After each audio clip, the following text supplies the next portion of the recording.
Yo, Melly. What it is. Yo, episode 15 was so incredible. Enlightening. Yeah, man. We got to do it again sometime. Yeah. How you? I'm good. How are you? I'm well. I want to give a special shout out to my man, Cliff Morris. Happy birthday to you, man. I know you were in Mexico. Happy birthday, man. Can't wait to start the school year off. You got anything? Any birthday shout outs? No birthday shout outs. This is August. Actually, yes, my friend Ashley Yates. She and I have been friends since we were like 2. Okay. Yeah. Okay. It's Leo season. About to be Virgo season. Yeah. I know how you are about us Libras. Libras are to follow, honey. Yo, the episode is starting in 3, 2.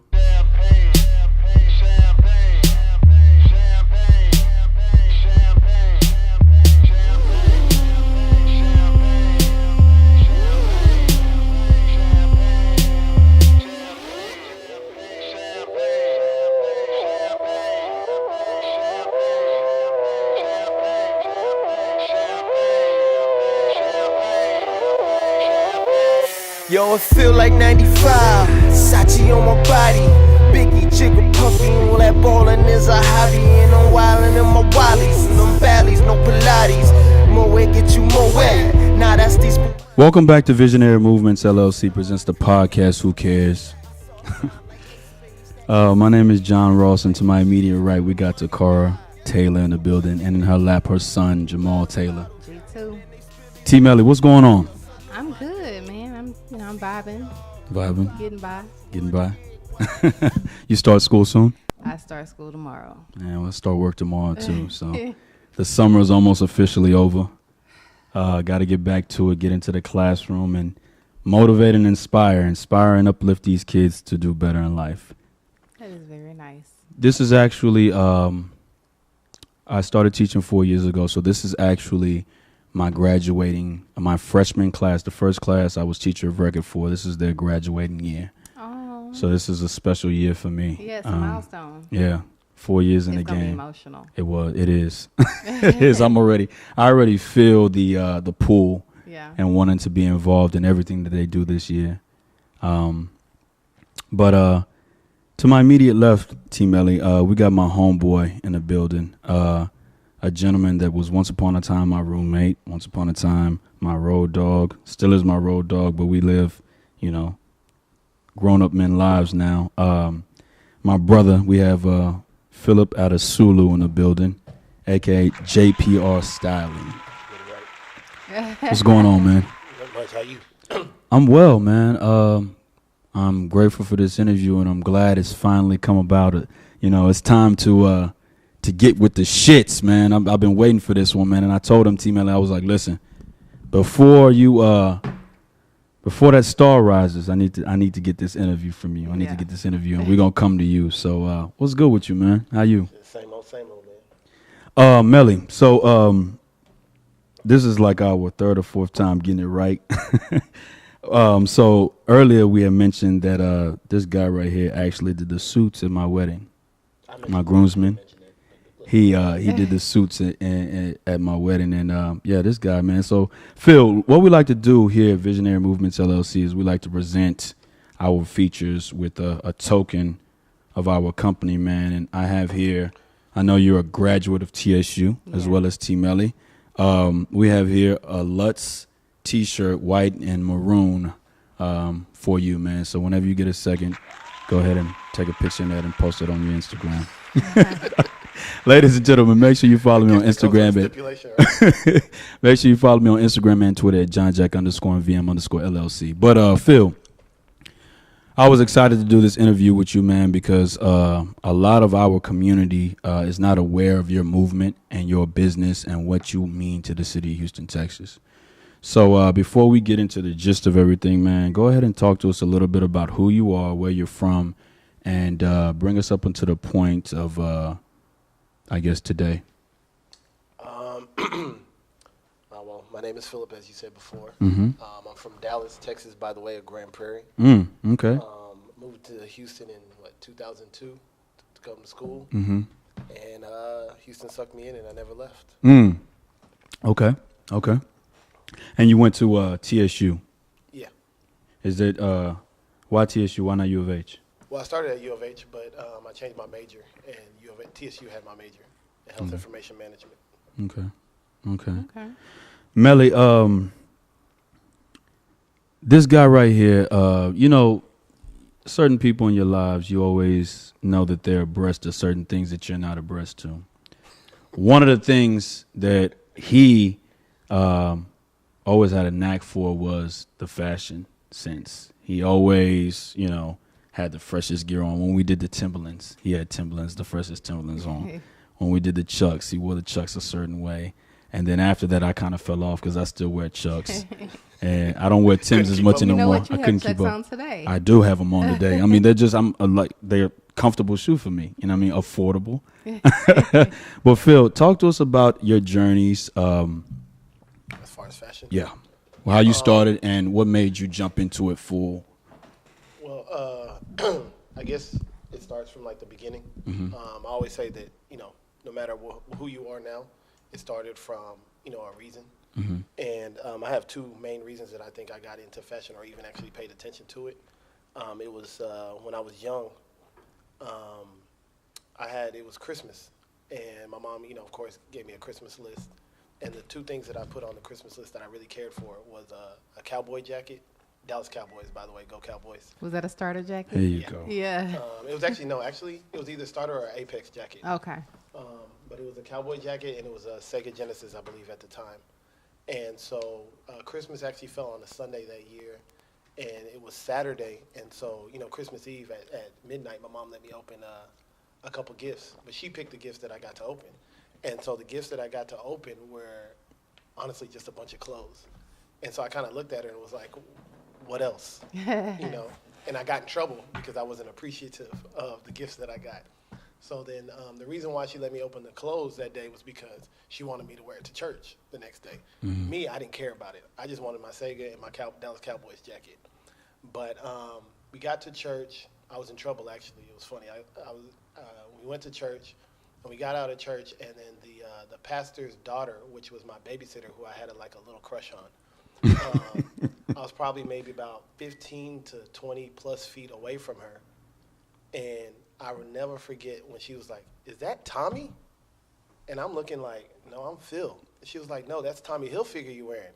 And I'm looking like, "You noticed that?" You know what I'm saying? And so at that point is when I realized that people actually pay attention to, what you got on. And, that was one. And then another thing is I went to private school all the way up to 6th grade. So I was always wearing uniforms. And I begged my mom my whole 6th grade years, like, hey, I need to leave. I want to go to public school. These small classes and, all this is not what's up. Mm-hmm. So my mom finally said, all right, in 7th grade, you can go to private school. Public school. But you got to continue to wear uniforms. So I went to a school I went to Truman Middle School, and everybody was wearing, whatever they wanted, and I was still wearing uniform. And so then it got after the first 6 weeks, my mom was like, you know what? Every Friday you can wear what you want to wear. So literally Monday through Thursday, I would thinking of that outfit for Friday because I had to come with me. You know what I mean? And so ever since then, it's just clothes has just been, something I paid attention to. Nice. I used to write down my outfits, make sure I don't wear the same thing twice. Oh my gosh. Same combination. I used to do it all. This shirt I wore this Friday with these jeans. So next week I gotta wear a new pair of jeans and a different shirt. If I wear that other shirt again, I gotta wear it with a new pair of jeans and some new pair of shoes because I had clothes. Right. It's just my mom didn't let me wear it. Oh my Because gosh. she said it was gonna take my focus away from school. But so still made it happen. T. Melly, I remember. Let me take you back to circa 2009. T. Melly, I got with NAACP on U of H's campus, and we were throwing a talent show. It was called "Can I Sing for You?" I found when I was music managing back in the day, and of course, my man Phil. So I had this is back in the day when I had the record label, and I named it Small World Records, right? So I had Phil, my roommates. I was like, man, Phil's gonna be my fashion guy.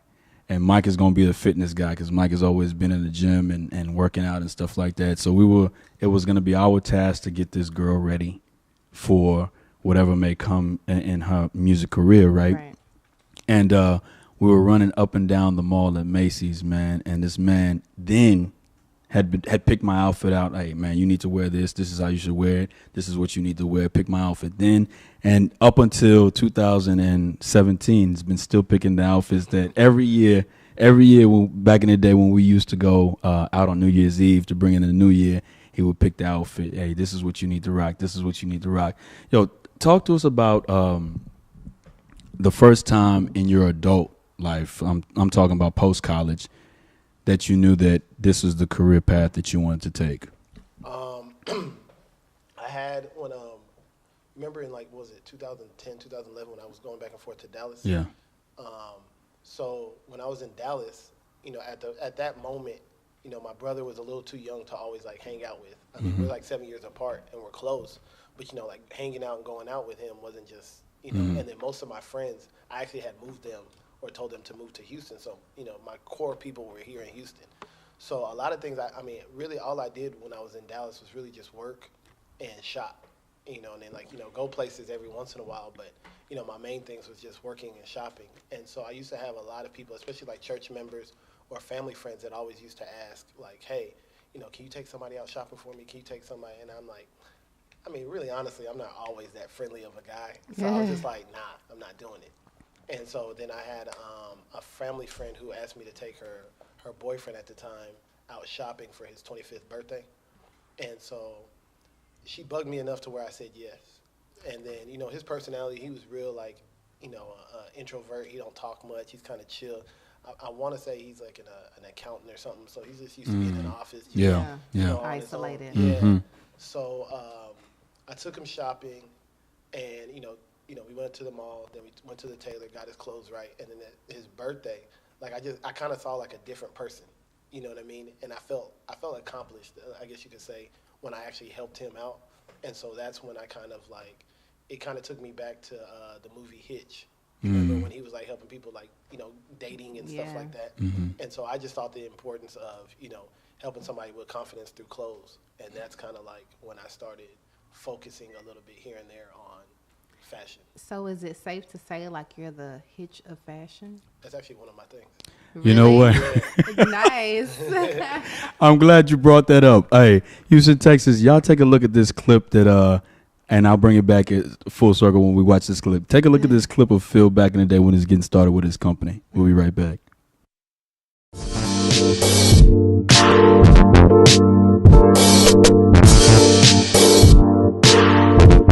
My name is Philip Adesulu. That's Philip with one L, Adesulu. Originally, I'm from Dallas, but I've been living in Houston for the past 12 years. I am a men's personal style consultant, usually referred to simply as stylist. Styling others just became an accidental hobby, so to speak. My love for shopping for myself slowly brought along friends and family members that met me so I can help and give them tips. Great style gives you a certain confidence and appeal that nobody can deny.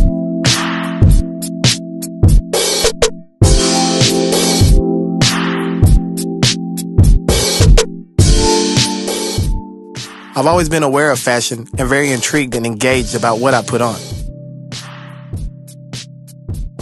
I wouldn't generalize my style in one specific category because I still wear Jordans, luxury sneakers, and quote-unquote urban wear. But I have to admit, there's nothing like a tailored suit or tuxedo, and I get a certain excitement when I put one on.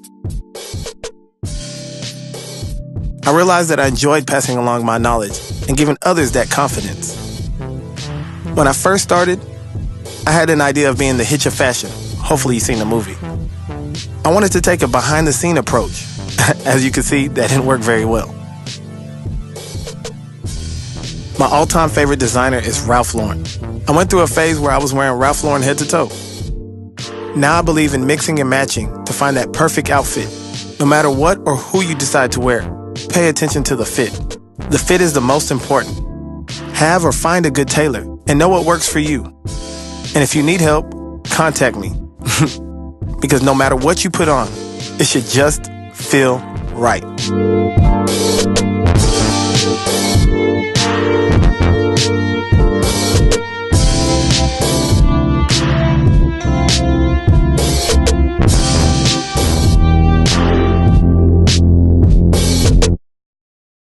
So, T Melly, I had to play that clip. One, it was the beginning of his career. Two, I was involved in it, and that was actually my first production credit. So from that, a guy from the DMV had hit us up on the VM Twitter, and he was like, "Yeah, man, hey, yeah, I was wondering if you could help me shoot a promotional video for my company. I'm a stylist out here in the DMV, and I'm trying to get my stuff started. So, we shoot the breeze back and forth. Yeah, man, what are you looking for? What are you doing? What do you want to do? How do you want to do it? What's your budget?" And he was like, "Yeah, don't worry, just mix up some numbers for me and let me know." So we do that, of course. We look for the spots, get the equipment, and we're like, all right, well, it'll be such and such. Don't hear back from him. Every time we drop a text or something like that, he'll come back out of the blue. "Hey, man, I wanna shoot a production video. I wanna do this." So I attributed that text message from him from Phil's video. I thought somehow, some way, him being a fashion guy and him spreading his video getting out there, that people got wind of it. Yeah. They saw the logo on the end, and then they might have Googled us. Yeah. And then found out a way to reach out for us. Yo, so let me ask you, man.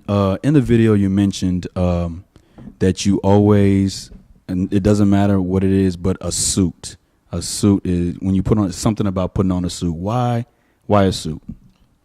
Somebody told me a long time ago that a suit is like an article of power. So, no matter where you go, it's almost like somebody thinks you're important. Mm-hmm. You know what I'm saying? So imagine wearing a suit and then actually wearing it and it looking right. I remember maybe about an hour ago, somebody walked in the house and was like, "Oh, look at you in that suit." I think that's so, oh, wow, man. You got distracted, that's kind of the reaction that you get, no matter where you go. That's true. If you're wearing a suit. That's very true. Now, your last name is Adesulu. What's the origin of your last name? It's Nigerian. My dad is from a place in Nigeria called Ondo, where it's I guess you could say it's a part of the Yoruba tribe, and my mom is also from Yoruba. She's from Lagos, Nigeria. So, first of all, that's awesome. Second of all, what I do know about a lot of our kin in the mother continent, they don't really go for their kids doing something like fashion or entertainment or something. They want you to have a solid foundation as far as what you're studying, what you're going after career-wise. So, like, I forgot the comedian's name. She's from Britain, but her mother calls her the clown because she wanted her to be a doctor, a lawyer, engineer. And so that's usually what the parents push for their children to do. How did your parents take you wanting to get into fashion? Well, I mean, I think what it is that, your parents really just want you to be successful, and the things about, being a doctor or being a lawyer, it's more guaranteed, at first when you bring up, outside of the norms to your parents, they're always going to have a little bit of, backlash or whatever the case may be. But once they see the potential and they see that it's actually something, then they'll, they're more than 100% behind it. Right. I remember it was somebody from my church, I believe, sent something to my mom that they saw of like on the GQ website or something like that. And it was like, "Hey, ain't this your son?" And my mom was like, "Wow." And so she sent it to me.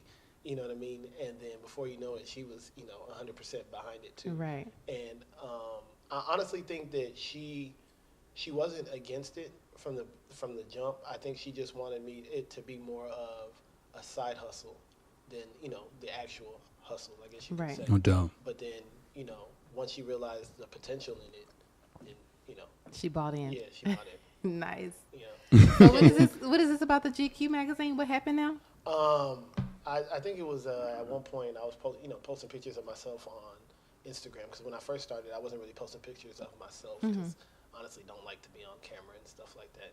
Now I've gotten used to it, but before I didn't, and I can't remember exactly what it was, but it was two things. It was one, GQ like reposted a picture of mine of like they were just kind of shit like stylish quote unquote regular people, I guess you could say. So they posted that, and it was on their website, or of like Instagram people that people should follow. And then there was another thing on BuzzFeed where it was like the top 10 Instagram men's style sites to follow, and then mine was one. Oh, wow. So a lot of people saw that. You better push through then. All right. So how many followers do you have at this point on Instagram? 27,000 or something like that. Oh, wow. Yeah. Nothing special. Yeah. Got the blue check? Not yet. It's coming. Yeah, it's coming. Yeah, I can put a blue check on there. So, Melly, so, I told you Phil is my man. Pause. When I first wanted to do a podcast, right? Of course, I run the idea by wifey. She's like, okay, yeah, it sounds cool. Just take your time with it, plan it out, pray on it, do what you need to do, and I know it'll come to fruition. So, how I know it started to manifest was, I came to Phil and Mike, and I was like, man, hey y'all, what y'all think about a podcast? Because if I'm not in the classroom, and if I'm not doing film stuff, or just watching TV or something like that, I'm listening to podcasts. When I run, when I work out, when I'm on the go, when I'm doing all my side little hustles, I'm listening to podcasts. So I go to Mike and Phil, and I'm like, hey man, I'm thinking about doing a podcast. What y'all think about that? So of course they put their 2 cents in it, right? So I bring the podcast idea to Phil, and he's like, all right, well, this is what I think you should do. This is what I think you should do. This is what I think you should do. So I start to go planning and put that together, right? And I forget why I'm talking about this, but I think that in every step of the way in my career, I've had him involved in some form or fashion, right? Everything that I've ever done, he's known something about it, and he's always advised me what and what not to do with it. Let me ask you this question, Phil. Going back to putting on suits, take us through the process in which you prepare a suit for somebody. Usually it starts with, like a consultation. It's a little bit different from, a wedding versus, just a regular suit client. Mm-hmm. Usually with weddings, people kind of already know, or they're already, in a realm of what color that they need to keep in. Kind of like with your wedding, like you knew that, it was going to have to be a blue. You knew it was going to have to be a navy blue. So that part makes it a little bit easier. Sometimes I have clients here that will be here for, hours, because I have about 1,000 plus or more fabrics, that they have to go through. And it starts with, first, I'd give them like a little bit of education of the different types of suits versus, your lapels, the different styles you can do, the different options that you do have versus, when you go to the store, it's kind of like, really, you kind of just really fall in love with the fabric, right? And then how it is just how it is. With this process, you can kind of personalize it. You pick your fabric, you design it, and from there is you get your measurements, and it's made to your body. So that's kind of like the differences, I guess you could say. I always say that each suit has a story. You personalize the lining, you put a monogram on it. Like me personally, I got a lot of clients that just put their names. Me, I kind of something I'm feeling at the time, like I think on this suit it says Savage Life.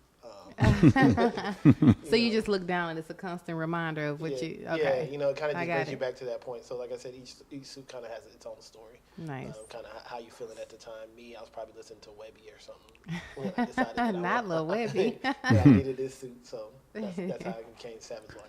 Do you only do suits, or do you do all type of styling for men? I do all types of styling. I kind of my main focus is custom suiting now. I'm kind of one of those people that I kind of think that, you do too many things at once. You can't focus on, at one. True. So, I started initially as personal styling. I met a guy that was doing suits just because I knew how to dress. And when he was doing suits, I spoke to him. I really was just astonished at his closet. I was like, man, his closet really looked like Ghost on Power. Mm. And I asked him what he was doing, and he said he did suits. So he encouraged me to, create my own company and use him more as like a, as an outsource more than, I worked for him. And that's how my focus started going only to suits. And then I saw the potential in it. And, I found I guess you could say I found an area where I could, branch off from him and, create, my own. I had a different lane than he did. He did mostly clients with business suits. I still do business suits, but I also do kind of like, different kind of one-on-ones, things like that that are a little more unique. Right. And yeah, so that's basically, I mean, I still do, like I said, I still do personal styling for some people, but it's mainly suits. Have you had the opportunity of designing a suit for a celebrity or well-known? You don't have to name drop. Oh, well, yeah. Okay. No, go ahead and you don't want him to. He can. Well, I mean, I just named one. I did a suit for Tracy McGrady. Okay. We kind of helped him with his transition from where he was to, where he is now. And shout out to Tracy McGrady. So, like I said, I'm not a fashion guy. All right. What do you say? I like to think that for me, I take on one style and I just try to perfect that, right?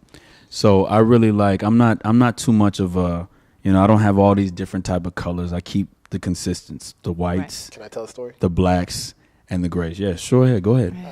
He's right about that. I remember once upon a time, maybe 2005-ish, we were in that transition of going from, I guess you could say, college parties to more grown-up parties. Mm-hmm. So I remember I introduced him to a store called The Express. And JR kind of fell in love with Express. Yeah, that's who I am. Like that's how I am. To this day, you still No. I don't shop Express anymore. Okay. You know what I'm saying? I don't shop there no more. He fell in love with Express to. It was funny because I was the one who introduced him, but I want to say he probably had the most Express stuff.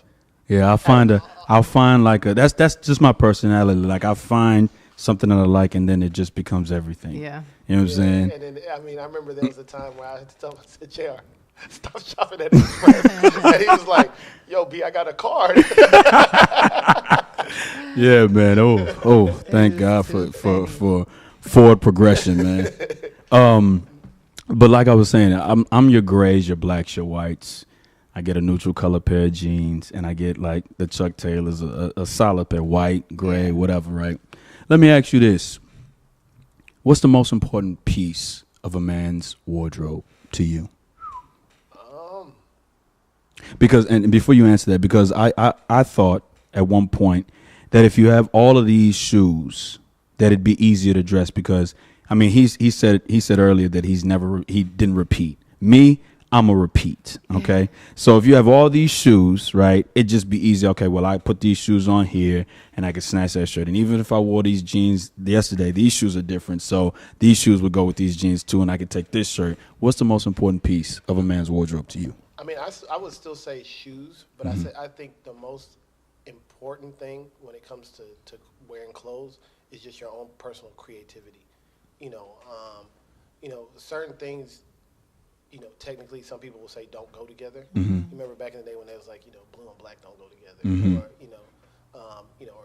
with blue suits, people used to think you wear black shoes, but some person decided that, I got this blue suit, I'm gonna wear brown with it, right? And it looks good. You know what I mean? Good.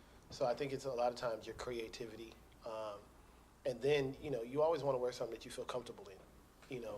If you feel good, you know what I'm saying, then you look good, and it goes vice versa. If you look good, you feel good. You know what I mean? Mm-hmm. But even me, there's days that I'll wear something that I wore, maybe a month or two ago. I'll wear it again and don't like it no more. You know what I'm saying? But the day that I wore it for, before, you couldn't tell me nothing. Right. You know what I mean? So it's all about, just your mind. And I think that's where a lot of it starts. Mm. At least for me, it does. Mm. So you say that creativity. Yeah. Okay. Melly. Do you, so it's all men's attire. Do you ever collaborate with any other stylists? Like, for example, I know a particular stylist here in Houston named Taylor Hazel, and she styles a lot she's actually styled for a few celebrities herself, but she does a lot of women's fashion. So if there's ever like a couple that came to you that's trying to do like an engagement shoot or like JR had the wedding or, some type of photo shoot or anything, would you collaborate or do you often collaborate with other stylists to get a certain look? Yeah, I do, because the difference between, I guess you could say, me and, other stylists, like I don't even necessarily consider myself a stylist as much anymore, because I actually have a product, you know. So a lot of times, you know, you'll have people that have, you know, or stylists that have clients that need a suit. Right. You know, so they'll come to me in a suit and we'll collaborate on the suit. We'll, you know, look through fabrics and, you know, we'll try to find one. You know, ultimately sometimes it's the stylist's decision or it's the client's decision right. on, you know, what we end up going with. And then, you know, we kind of like educate them from there. But, you know, that I would say would be like more of the collaborative thing because, you know, I have a product. If I didn't have a product, it'd be, you know, they probably wouldn't reach out to me because, you know, it would be competition, I guess you could right. say. Yeah. So question, the ultimate goal for you, is it to continue to be like exclusive like this to like do people have to sought after you, or do you want one day or someday want to have like a storefront or? I do want to have a storefront or at least quote unquote like an office. I still want to keep it custom. So, you know, space is not necessarily a factor because, you know, everything is custom for the client. Right. Once it's made, they kind of take it. I do have a lot of clientele in Dallas right now. So I actually taught my brother how to do a lot of things that I do. And so we kind of do it together. Being that, you know, communication is so easy these days, you know, I've gotten to the point where I probably either have just as much or more clients outside of Houston and outside of Texas than I actually do here. Oh, wow. You know, sometimes the fitting process, I've had clients have their fiance or a friend do their fitting, but I'm watching their through FaceTime to make sure that they're doing right. I've had clients go to, you know, their local seamstress or local tailor and get their through FaceTime, kind of watch them do it. I've had clients pick their fabric through FaceTime. I've sent pictures over. You know, it's a lot easier now, I guess you could say, because of communication is so easy that, you know, I can still be, you know, locally here in Houston and still, you know, kind of branch out to wherever I need to be. Right. That's what's up. Yeah. So do you have ready wear or is it all custom? It's all custom. Eventually, you know, what I plan on doing is not necessarily kind of ready wear. The idea that I have is to do a couple of pieces here and there that are not necessarily made for anybody. They're just a certain size.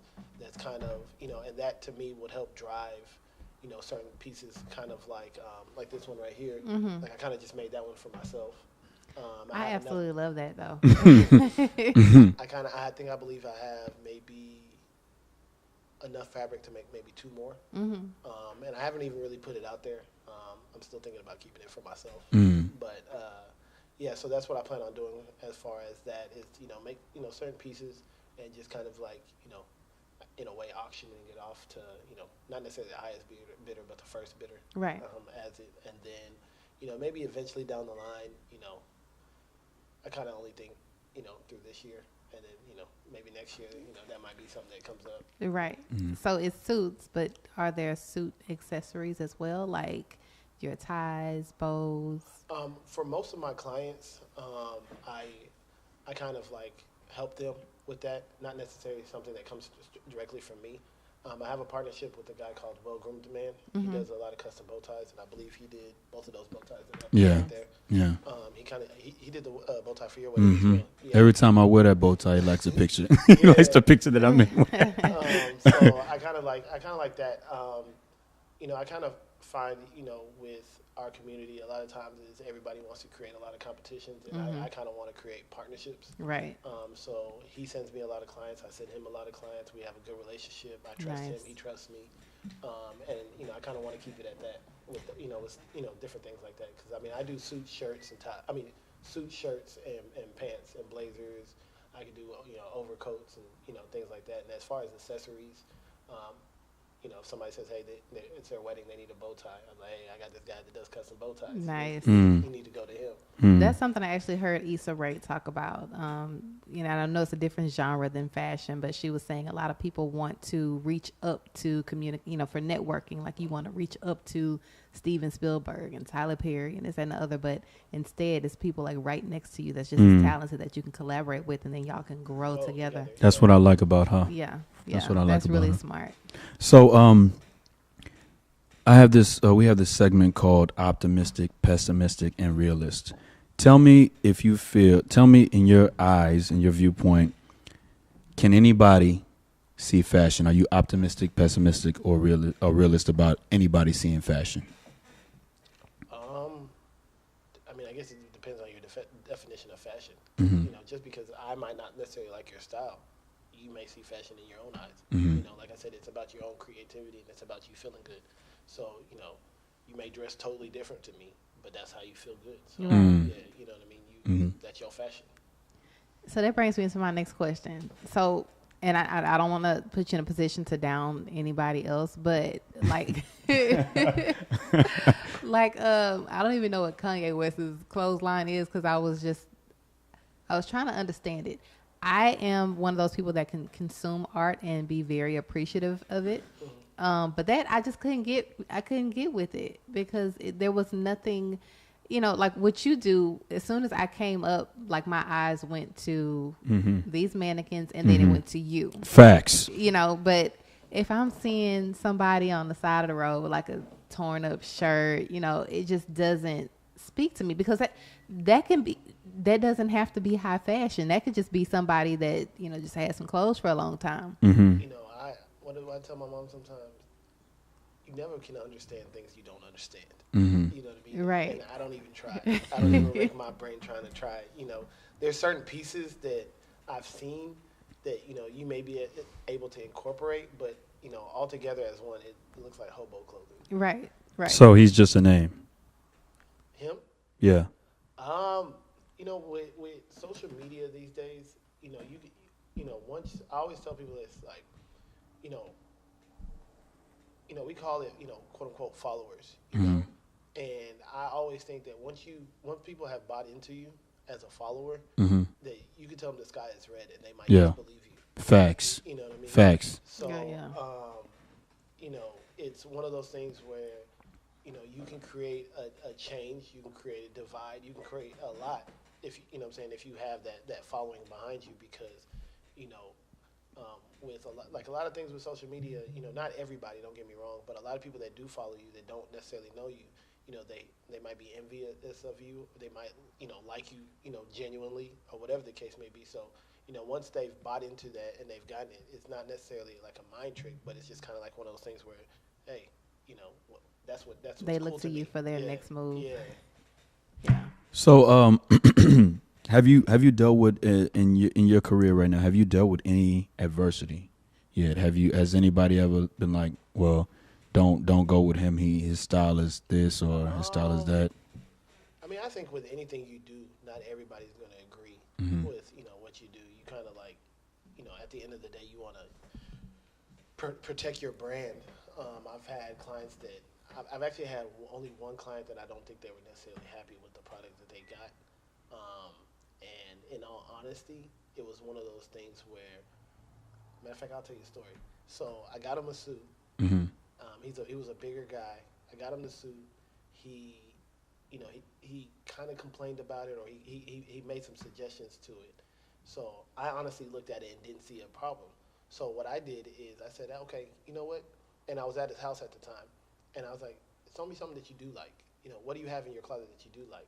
And he pulled out a 6-button suit.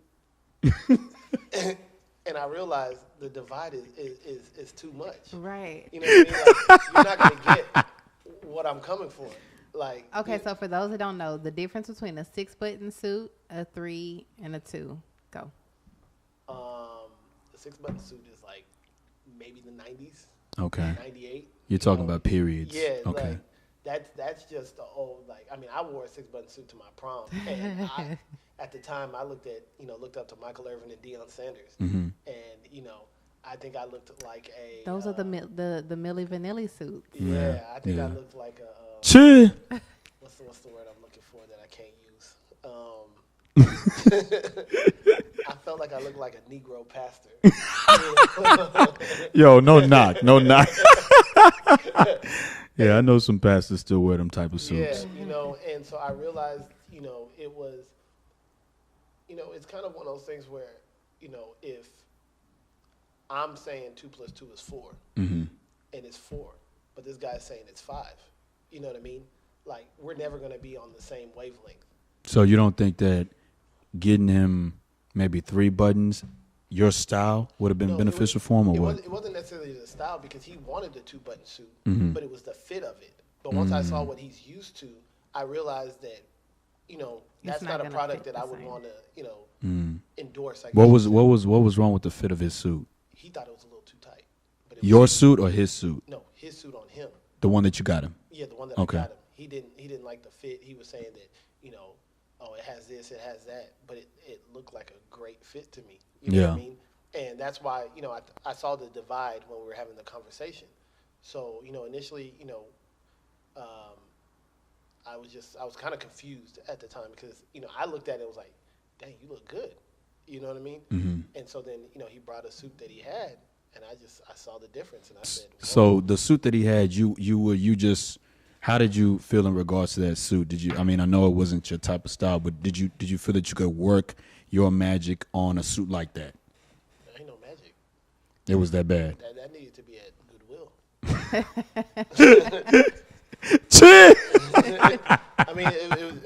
It was honest. Like, it was not, and what I did in that moment, I just realized that there was going to be a divide. And, some people you can't change, their style. Their mind and their style. And, of course, I want to give them what they want, but I also want to give them something I endorse. The worst thing to do is, as, a business owner, is to give somebody something that you don't even like. Mm-hmm. You know what I mean? Like, to me, it's not about the money. Mm-hmm. You know what I mean? Sometimes I guess you could say it's about the message or whatever the case may be. So I gave him a full refund. Mm. And I told him to keep the jacket. That's integrity. Do you? Is it only men? Do you dress women too, or have you not branched off to that? Or I have made a couple suits for women. I always say that like I said, going to the women's side is a whole nother realm. Mm-hmm. I personally, I got into this business just because I like to dress myself. Mm-hmm. So that's what really I'm knowledgeable of. I didn't go to fashion school or anything like that. Mm-hmm. I just paid attention to what I wore. I pay attention to women for other things. Here you go. Go. But I have, I've had women reach out to me. It's something that I plan on, I guess you could say marketing a little bit later. Not necessarily in the styling part, just, being able to make a woman's jacket. And, like I said, I've had people reach out to me, and I have people in mind that, I'm going to go that route for as, like, I guess you could say my guinea pigs. And all the women, I've made about 5 or 6 women's suits right now, and they were all happy with it. It's just not something that, I guess you say my focus is on right now, because I feel like, I'm going to perfect what I'm doing now and then going, to the next. Okay, I'm going to ask you this last question. Who's your favorite all-time designer, and whose clothes do you think should be off the shelf? You don't have to answer the negative aspect of that question. When you say off the shelf, as in their clothes shouldn't be sold, they're whack, they trash, you're not rolling with it. My all-time favorite would be probably Tom Ford or Ralph Lauren, just because of longevity with Ralph Lauren. I feel like Tom Ford found a niche that a lot of people were looking for, but didn't necessarily couldn't find, being that he worked with a lot of other designers, so he kind of knew what, he found a nice niche, I guess you could say, and then he had a great name behind him and a great experience for Tom Ford, and then Ralph Lauren is just classic. Yeah. I feel like, and we kind of fall into that. If we wore Ralph Lauren when we were really, really wearing it at the right size, that we would still be wearing some of the pieces that we had. Facts. And the quality was still really good. I wish I could get wholesale Ralph Lauren polos. No polo tag on them. I do what I want with the shirt. And then as far as off the shelf, I'm not gonna name any designers. I feel like everybody has a niche. I've gotten to the point where a lot of times when you're younger and you're trying to be cheap, you kind of want to look for less, but you kind of compromise the quality. There's certain shirts that I've bought, certain things that I've bought, some of those express shirts. you wash them a couple of times, or you take them to the dry cleaner. Yeah. You know, And they just out of They there. don't look the same. You remember the black pants we Yeah, had? To yeah, the dry them joints, cleaner? It was them like joints ashy, is just, you yeah. know, and not to knock Express, but Yeah. it is what it is. So, I got 3 scenarios for you, man. And the name of this segment is called "What Should I Wear?" Okay, or what would you wear? So, first date, what would you wear? Depends on where I'm taking her. If I'm going to like a steak dinner or something like that, I'll probably wear a nice little blazer, slacks if I'm trying to impress her. If I'm not, you know, I'll probably take her to the club or something. You know, and I just wear, you know, a nice t-shirt, polo shirt, and some jeans. Mm-hmm. I guess it just depends on where we're going Okay. and how I met her. Okay. What about a job interview? Oh, for sure, a suit. Suit. You know, I think when it comes to like job interviews, you kind of, you know, with anything really, you want to look the part before you get the part. Mm-hmm. You know what I mean? Like, I don't think there's no, you know, some people are like, oh, I don't want to dress up too much. No, and I was like, man, look, I want to look like the CEO, even if I'm not. Mm-hmm. You know what I mean? And so, you know, you kind of look like business. You look like you mean business. And like I said, it's a power suit. You know, I remember going, even sometimes now, I'll go to a client's office. I went to a client's office that was a consultant. And, you know, normally I would think, you know, only the receptionist would kind of be like, hey, you know, hey, can I help you? But once I sat down, it was like everybody that passed me was like, how you doing today, sir? Somebody helped you? You know what I mean? 'Cause they might have thought I was somebody important. Right. You know what I'm saying? But I was just there to sell some suits. Nice. How about I'm a little bit out of your realm. How about an audition for a TV show? An audition for a TV show. I mean, I think first it would depend on, you know, the role that you're auditioning for. I think you would just kind of like want to look the part before you get the part. You know, you know, imagine, I don't know how auditions go, but imagine if you were trying to play like Kendrick Lamar's last I was just about role. to ask you about laces. Yeah, you're trying to play his role on Power, and you came in there looking like a bum. You know what I mean? Like, they're almost, you know, if you did a good job, they're like, whoa. He's already ready. Yeah, Yeah. you know what I mean? You know, you are that part. I remember, it was just recently, matter of fact, I heard 50 talking about Kendrick Lamar, and he was just like, something about he was doing with his eyes. It was kind of like, you could tell like he had been practicing. You know what I mean? Maybe it might have been that stare he was giving him. Oh yeah, he said he was doing a stare that every once in a while, like his eye would like twitch or something like that. And it was something that, you know, you could tell it wasn't natural for him, but he was doing it when he was, you know, doing the role. And you could say that like, look, he's really good. So imagine if you just looked like whatever role it is. You know? I mean, if I was Good nugget. If I was to have an audition for Ghost, I'd be like this. Yeah. You know, you kind of already look like that guy that you're envisioning. Because, you know, I mean, I think a lot of times when people are doing roles and they have a vision of you know, what they want that role to is, but they've never seen the real life version of it until, you know, the actual show. So imagine if you catch them before they can even come up with it. T, you got anything? I'm you know, he completely answered all my questions. So I'm ready to hire him for like when me and Grant renew our vows or something like that. Like I'm totally ready, because that's actually something that we were looking for. I wish I would have known about you beforehand, but we were trying to find someone that he could go to, because Grant is like, he used to play defensive tackle.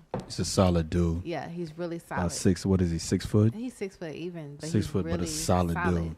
And so we just couldn't find what we did eventually, but he couldn't find anything easily that, you know, he could, you know, just get that he would be comfortable in. So I feel like if we would have known about you, that would have made a world of difference. Yeah, I mean, I got a lot of clients. I got a couple clients that play football. I have a guy, he's 6'6", 300 some pounds. Jeez. But, you know, he's a solid 300. He's not like a fat guy. Yeah. He's just a big dude.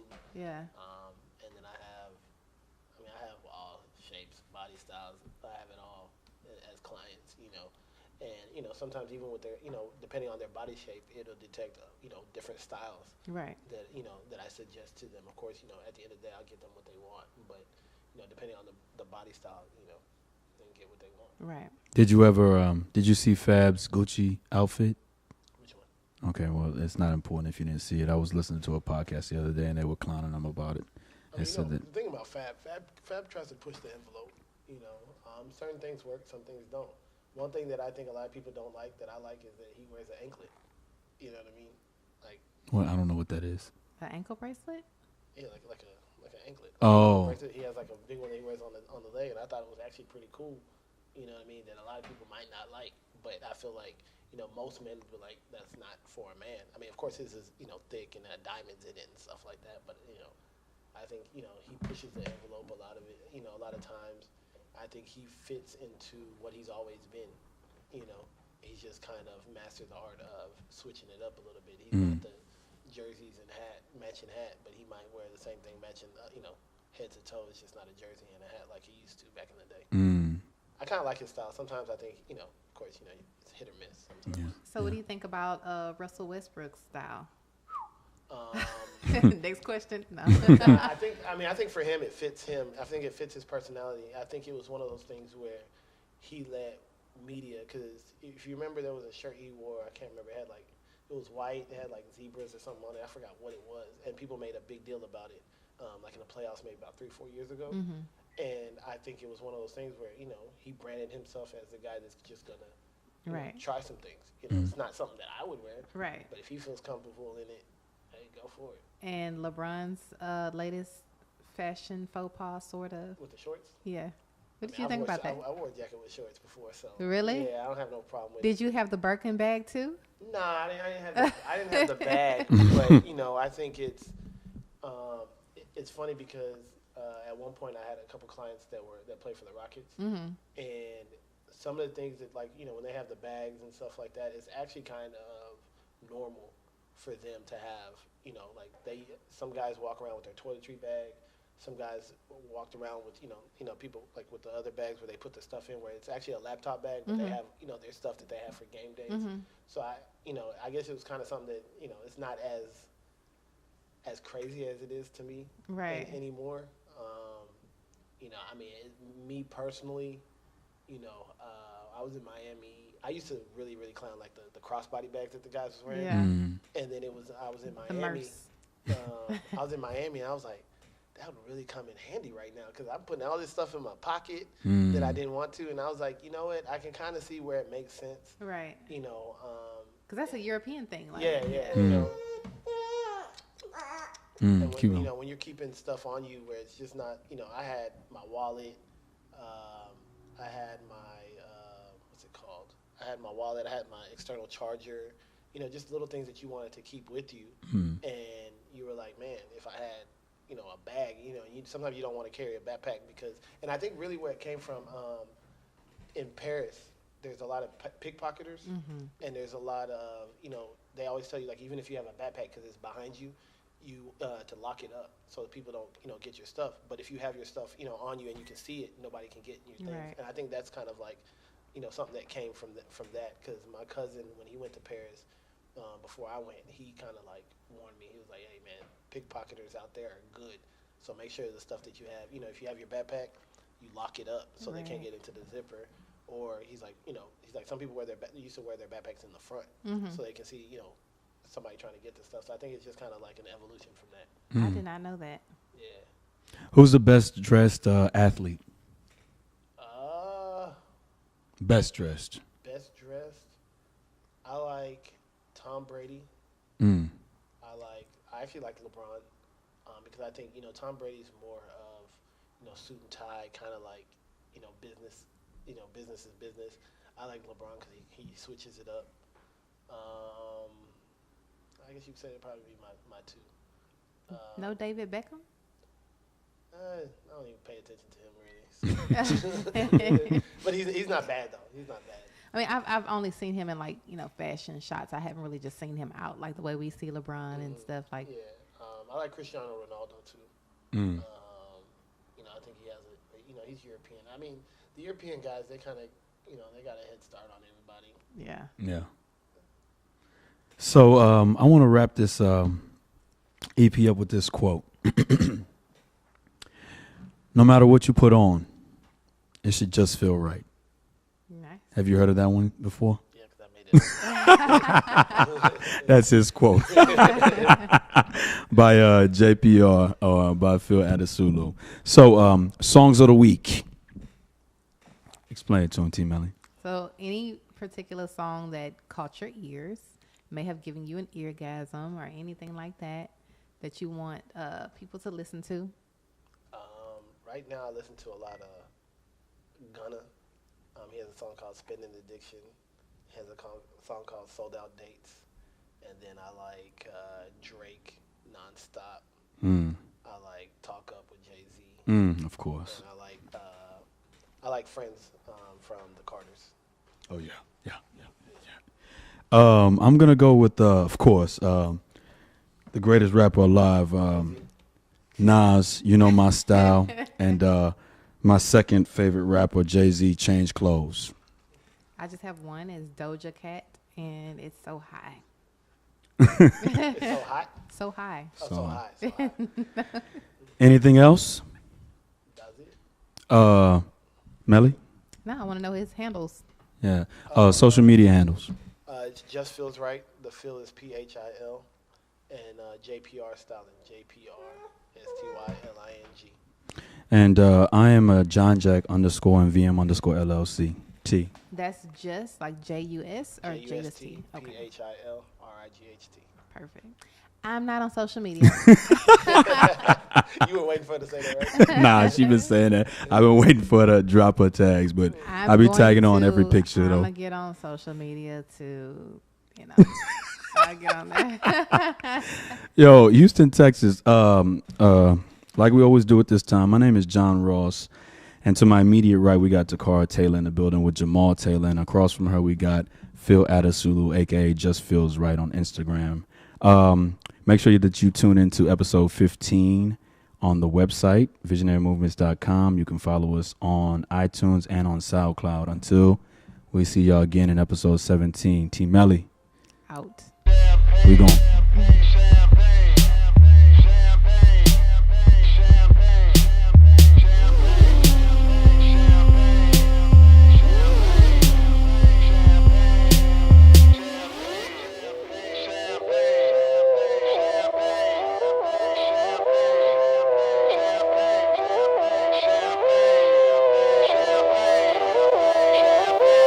Yo, it feel like 95. Sachi on my body. Biggie, jigger, puffy. All that ballin' is a hobby. And I'm wildin' in my wallies. And them valleys, no Pilates. More wet, get you more wet. Nah, that's these Spumante. My crystal ball, I see crystal. I crystal y'all with that. I saw the sign like Ace of Spades. That Ace of Spades get cracked me like cheers to the money guys. The Willie niggas who buy them bottles. And then they spill these liquors. Yo, salute my dude. I see you, dawg. 5 bottles, 1 dick. Why I need 2 bras? I know I'm out of line, but love is shower time. You know it rose rain when your cloud is 9. Get off that high ass hussy. This a private party.